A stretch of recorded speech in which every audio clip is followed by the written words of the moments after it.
Well, now I feel like it has taken me 30 plus years to realize that I have never fully given myself permission to go for what I really want. I have done far too much self-editing, and if you can relate, then this video is for you. I woke up this morning with a different level of audacity, and I'm swimming in it today. I pray that it just rains down on me and I swim in it all week. I spent the past couple days just reflecting and planning and thinking, and I think naturally when things start to change or shift in your life, your mindset changes, your reality changes, you just start to feel internal changes. And some of those internal changes reflect elevation, wanting to go higher, wanting to get better with my fitness, wanting to get better with my finances, wanting to apply for the job that I really want. And I was like, where is this coming from? And I was just kind of letting my feelings like roam and journaling and writing out my thoughts. And I realized, like, girl, you've done a lot of self-editing in your life. But I think a lot of us naturally do that too. We shrink ourselves before we allow ourselves to grow. We shrink ourselves before we allow ourselves to go. We usually go for the step below the thing that we really want.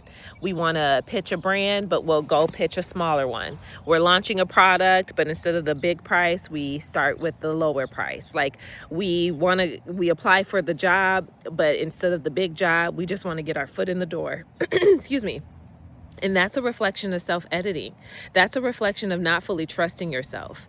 The permission that we really have to give ourselves in order to just say, hey, that's what I want. I'm going for what I want. I'll be patient and diligent while I'm waiting for what I want, but I'm not going to shortchange myself because I know that that's what I really want to have. I don't understand why I've been like this. But now that I'm like realizing it, I was planning out my next 90 days. My coach was reminding us the other day, like we're 6 months through the year. I was like, oh my God, we are. I just didn't realize it. So I said, let me plan out the next little bit of my time. What are my YouTube goals? What am I trying to do? What are my financial goals? And I've gotten really honest with just saying like, hey, I'm working to create options. I'm working to create extra money for myself. I'm working to just change my life. I'm writing out a list of brands that I want to pitch myself to and get sponsorships from. Not because I'm trying to become an influencer, because there's certain brands that I genuinely love and I would love to work with them. I'm working to just do things that I haven't done before and be okay with wanting to do that, but being honest about it, and not allowing myself to like shrink and not allowing myself to like edit what I really want, edit my thoughts or like edit my desires, but actually just going for the thing that I really say that I want. Excuse me, y'all. Cardi, come. Cardi, come. Good girl. Good girl. Good girl. Hi, mamas. We've been practicing, y'all. She's getting better. Shout out to all of her internet aunties. If you've been here for a minute, you know she's getting better. Hi, baby girl. Hi, mamas. Yeah, I had to write down, when I write something down, that means I'm serious about it. I'm giving myself permission to pursue what I actually want.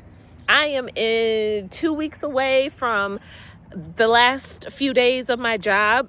I still don't have a plan B, but I'm going to be patient in that plan B. Whatever bridge job that I go for, that I apply for, I needed to serve what I needed to serve.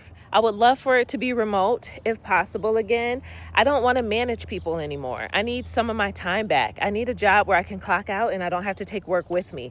I need a job where people aren't contacting me and calling me and needing me to do X, Y, and Z on Saturday and Sunday and stuff like that. Like, I'm just being honest with what I need, and the shrinking would be if I settled for something that's like less than that. And not that it has to 100% be remote. Like, I'm okay with being, in person too.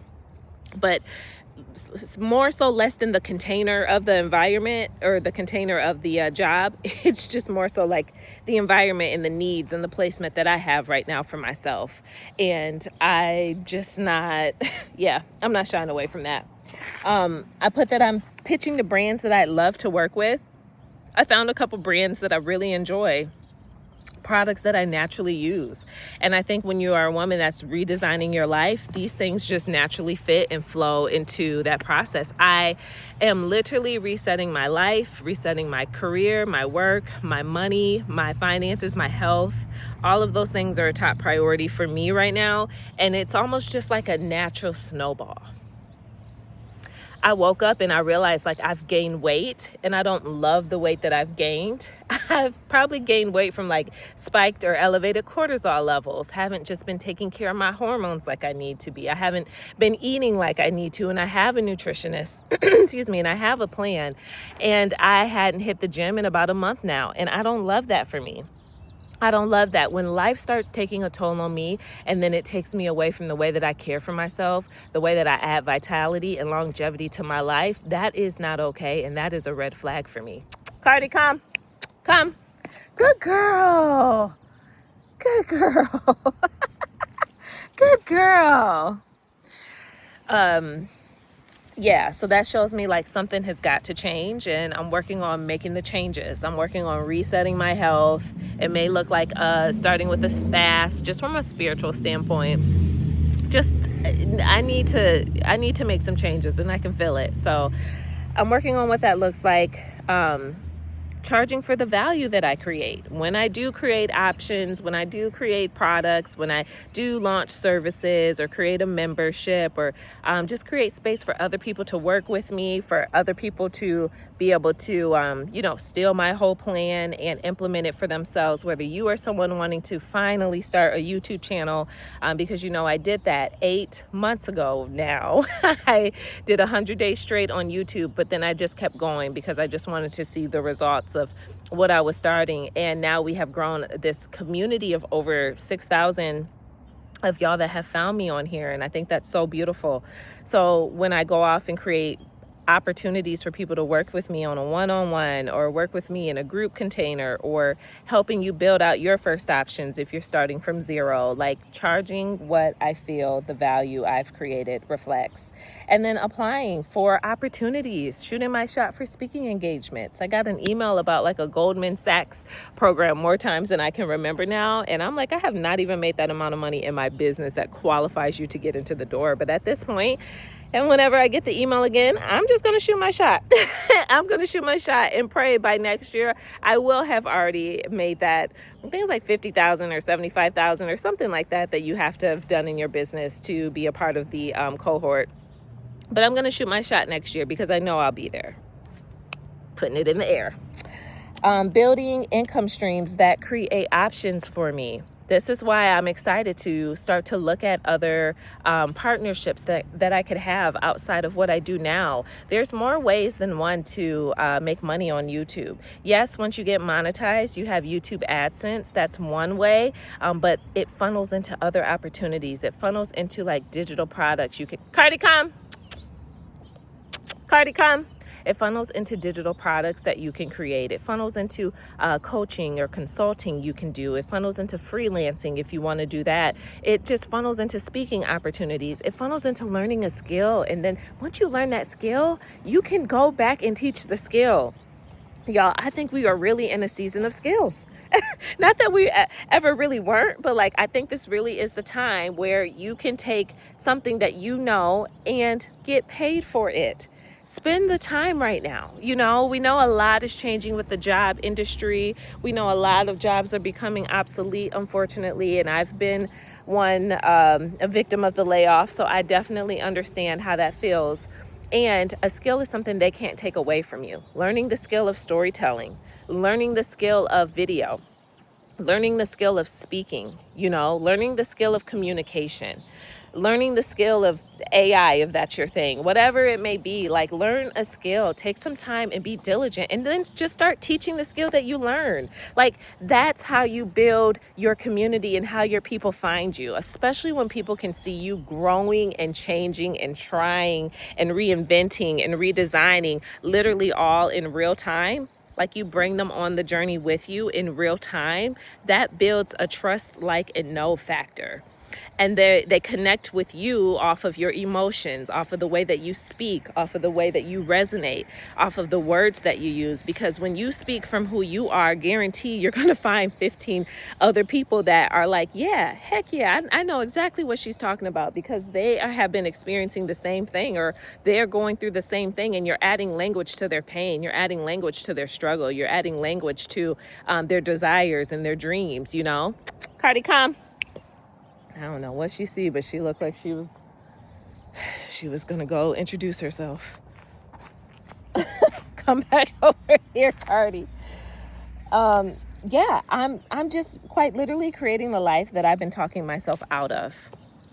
And I'm not talking myself out of it. I'm not talking myself out of it anymore. I'm not. I don't have a job lined up for the next thing right now, as y'all have kind of watched me submit my resignation letter. I don't. But I know it's coming, and I'm going to be patient, because the right bridge job will come, the right one. I'm not in this space where I want to accept partial, or just because, you know, like, we get the options to shop around too, you know, just because a job may like you and they think you're a good fit, you know, are they a good fit for you? You get the choice to shop around as well. Ask all the right questions, you know, especially when we're trying to not repeat certain patterns that have been there before, with the work environment and the burnout and what's required and the job descriptions and the duties and the ask. And, you know, I can go on and on with this list. So yeah, just the same way they shop and interview me, I'm shopping and I'm interviewing all of them in the same token, right? And the same as I start to look for places for my internship, for placement. I'm literally just following all the same processes. But right now, this will probably be a second video. I am in a deep life reset, and I want to walk y'all through exactly what that looks like. I think I'm in this space too where I mean, I'm resetting my money, I'm resetting my health, I'm resetting my work. Those are like the top 3 things that are happening in my life right now. And I want to continue to bring y'all along these journeys that we've created. So I want to show you guys how I do things, so you can take away what you need to take away to implement for yourself. If you are someone right now that's like, just reach that point where you are literally redesigning your life. You are a high functioning woman, redesigning the way that you work, play, live, and making it all on your own terms. That list is literally a list of my own terms, because I didn't say that I don't want to work a job. I do. I enjoy working, but it's the job that I work, what I accept, what I choose to step into, and what I choose to do, right? I know that I won't be working jobs forever. I have a couple years left on that before I decide to open up my own private practice, which is exactly what I'll be doing. And even the type of therapy and focus that I offer will be different. It won't be super traditional, if I'm being honest, and I've been unpacking what that looks like, but giving myself permission to change and switch, and growing my interest in finances. I want to start talking about minimalism on here a little bit more, because I realize that I am kind of deep into that era. I am making some changes. I did some changes and preparations to even exit my job and pull back, you know, spending, and I'm doing that a little bit more now too. And it's almost like how do I want to say this? It's like an invigorating journey, because it's a required commitment. It's a required commitment, and it feels very invigorating with some of these decisions that I'm making. And I'm bringing y'all along. I'm bringing you along for the ride. So yeah, that's today's video. That's all I got. If you are new here, welcome. I hope you like, comment, and subscribe. If you're back, hey, we thank God for another video and another day, okay? All right, y'all. Until the next one, my friends. Peace out. Take care. I'll talk to you later.